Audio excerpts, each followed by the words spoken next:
Kennedy's message that Carter is exploiting the present sense of crisis to duck a debate on his record as president is a bit drastic for most Americans, but it does appeal to liberal Democrats who call Carter a secret Republican.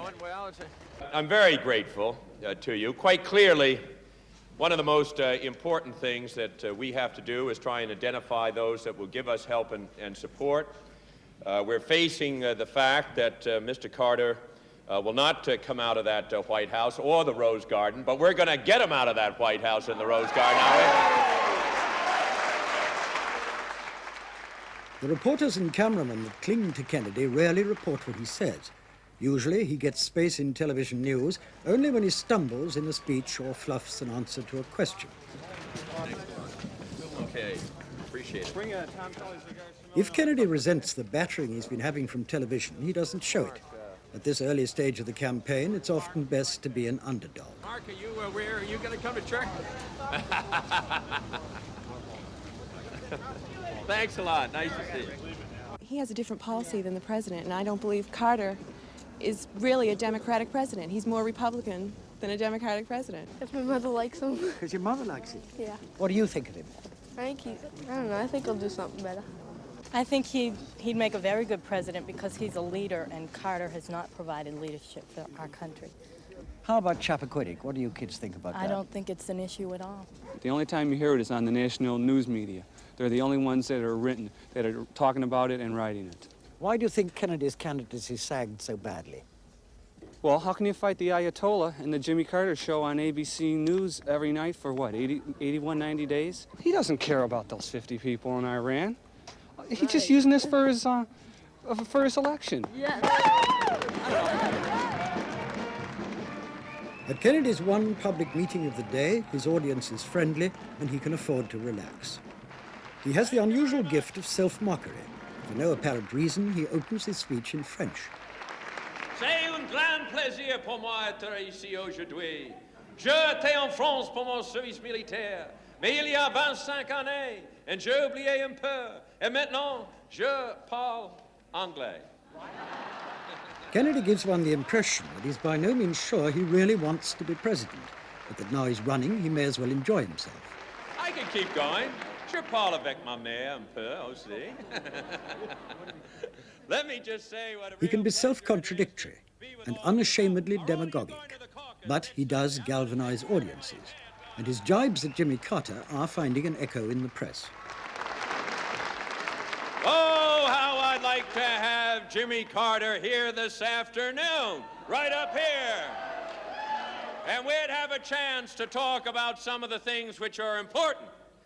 I would like to have asked him, where are the rest of our allies, Mr. President? Where are the European countries? Where are the Asian countries? Where are the Persian Gulf nations? And there ought to be a little sense of mutuality. It was only 2 days after Mr. Carter announced the Carter Doctrine that Saudi Arabia raised the price of oil by $2 a barrel. In effect, I think those countries in the Persian Gulf and the other countries of the area ought to be a little understanding of some of the problems that we're facing here in the state of Maine and New Hampshire and the rest of the country.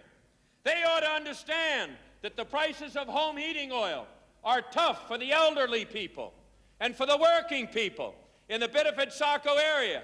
And if they are expecting the United States to be there working with them in order to protect their security, there's going to have to be a little mutuality of interest, or what we all know is a little back-scratching as well, and looking out for the United States interest. Attached to this last of the Kennedy brothers is a platoon of Secret Servicemen. They have to protect him, but they haven't the power to prevent him from meeting voters face to face if that's how he chooses to campaign. Good, thanks an awful lot. Thank you very, very much. After every speech, the audience forms a queue and he shakes hands with all comers. Obviously, he's vulnerable.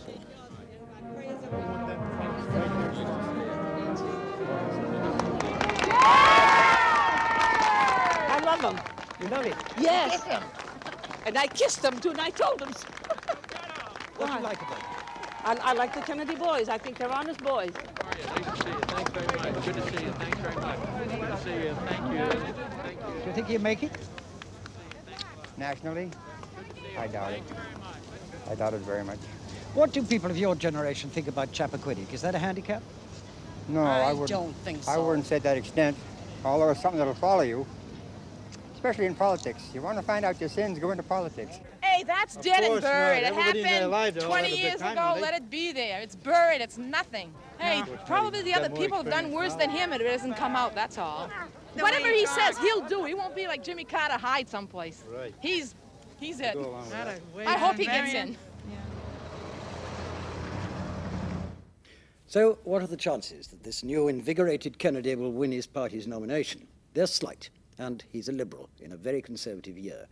But he may make the president sweat a bit, especially if the hostages come home from Iran, and the Russians don't go for the Gulf, and Americans stop thinking of Carter as their commander-in-chief and look again at his record in office. One other thing it may be that the presidency in 1980 is no longer what Kennedy wants, that this striking comeback of his is intended to re-establish him as a man of presidential stature with an eye to 1984.